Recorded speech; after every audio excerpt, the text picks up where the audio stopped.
Hello' friends, মোৰ নাম ৰাজীৱ ভৰালী আৰু মই ৰিচেণ্টলি এটা ইউটিউব চেনেল ষ্টাৰ্ট কৰিছোঁ। চেনেলটো ষ্টাৰ্ট কৰাৰ মেইন অবজেক্টিভটো হৈছে অসমৰ যোনখিনি ষ্টুডেণ্ট আছে যোনে কম্পিটিটিভ এক্সামৰ কাৰণে প্ৰিপেৰেশ্যন কৰি আছে বা কৰিম বুলি ভাবিছে, চ' তেওঁলোকক মই জাষ্ট অকণমান গাইড কৰি দিব বিচাৰোঁ।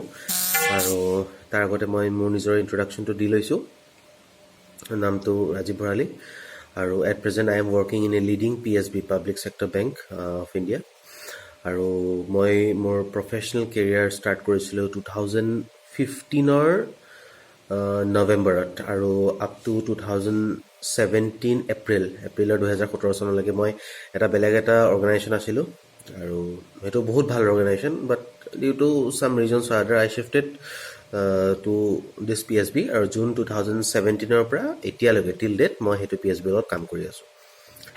And I have given more than 20-25 exams. 25টা নহ'লেও 20টাৰ ওপৰত পৰীক্ষাটো দিছোঁ, and among them I cleared 1, 2, 3, 4, 5, 6 ছটা পৰীক্ষা মোৰ ক্লিয়াৰ হৈছে আজিলৈকে। আৰু চাওক,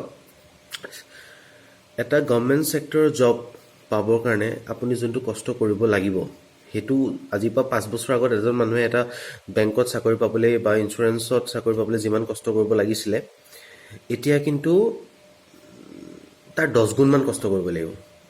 কষ্ট মানে এনেকুৱা নহয় আপুনি কিমান টাইম পঢ়িছে, কিমান টাইম নাই পঢ়া, that doesn't matter at all. ইয়াৰ study plan should be smart, very smart. So' চাওক, অসমত এনেকুৱা বহুত ষ্টুডেণ্ট আছে। ছাপ'জ আজি মই এজন এছপায়াৰিং কেণ্ডিডেট, আই ৱান্ট এ গভৰ্ণমেণ্ট জব। মোক এটা ভাল চাকৰি লাগে, এটা ভাল অৰ্গেনাইজেশ্যন বা এটা ভাল কোম্পানী, গভৰ্ণমেণ্ট। ছাপ'জ তাৰ কাৰণে মই আজি পঢ়িবলৈ ষ্টাৰ্ট কৰিছোঁ। বাট অসমৰ বহুত ষ্টুডেণ্টৰ প্ৰব্লেমটো কি এইটো হয়, ছাপ'জ আজি মোৰ কিবা এটা কাম ওলাল আৰু মই ছাপ'জ ইনকাম টেক্স অফিচলৈ গ'লোঁ। তাতে এজন মানুহক মই দেখিলোঁ, ইনকাম টেক্সৰ এজন অফিচাৰ। তেখেতক দেখি তেখেতৰ পাৰ্চনেলিটিটো মোৰ বহুত ভাল লাগিলে, তেখেতৰ যোনটো জব প্ৰফাইল মোৰ ভাল লাগিলে। ছাপ'জ তেওঁৰ বহুত পাৱাৰ থাকে ইনকাম টেক্স অফিচত সেই মানুহজনৰ। ছাপ'জ মোৰো মন গ'ল যে ময়ো কিজানি সেইজন মানুহৰ নিচিনা এটা চাকৰি পোৱা হ'লে মোৰ সেই যোনটো ইচ্ছা সেইটো জাগি উঠিলে। বাট বহুত ষ্টুডেণ্টৰ প্ৰব্লেমটো হয় কি, তেওঁলোকৰ কৰিব মন যায় কিবা এটা কাম, বাট সিহঁতে থমকি ৰয় এটা জেগাত। কি পঢ়িব লাগিব, কেনেকৈ পঢ়িব লাগিব, পৰীক্ষা কোনটো দিব লাগিব, পৰীক্ষাটো হয় কেতিয়া, পৰীক্ষাৰ কাৰণে চিলেবাছ কি, পৰীক্ষাৰ কাৰণে মিনিমাম কোৱালিফিকেশ্যনছ কি, সেইটো জেগাত গোটেই বস্তুটো থমকি ৰয়। গতিকে মোৰ এই চেনেলটো খোলাৰ মেইন উদ্দেশ্য, মেইন অবজেক্টিভটো হৈছে যে অসমৰ যোনখিনি কেণ্ডিডেটছ আছে মই তেওঁলোকক হেল্প কৰিব বিচাৰোঁ, তেওঁলোকক গাইড কৰিব বিচাৰোঁ। মই কি ভুল কৰিছিলোঁ, মই কি ভুল কৰা নাই, বা মোৰ ৱেজবোৰ কি আছিলে, মই কেনেকৈ পঢ়িছিলোঁ, মই কেনেকৈ পঢ়া নাছিলোঁ, কোনবোৰ বস্তুত মই বেছি এমফেচিছ দিছিলোঁ, কোনবোৰ বস্তুত মই বেছি এমফেচিছ দিয়া নাই, মই সেইবোৰ বস্তু আপোনালোকৰ আগত শ্বেয়াৰ কৰিব বিচাৰোঁ। আৰু চাওক, মানে বহুত মানুহে কয় ন, আপোনাৰ ছাপ'জ বেমাৰ হৈ আছে, আপোনাৰ ছাপ'জ আজি শ্ব'ল্ডাৰ পেইন হৈ আছে বা কিবা ব'নৰ পেইন হৈ আছে, 15 বছৰ ধৰি আপোনাৰ এইটো বেমাৰ হৈ আছে। তো মানে কয় ন, এজন এক্সপিৰিয়েঞ্চড ৰোগীয়ে বহুত কথা জানে। চ' ঠিক তেনেকৈ মই আপোনাৰ 25টা নহ'লেও 20-22টা পৰীক্ষাটো দিছোঁৱেই। গতিকে মোৰ এনেকুৱা বহুত পৰীক্ষা দি মোৰ বহুত অভিজ্ঞতা হৈ গ'ল। মানে এইটো পৰীক্ষা দিওঁ নহয়, সিটো পৰীক্ষা দিওঁ নহয়, জিকেত মই 4 পাইছোঁ।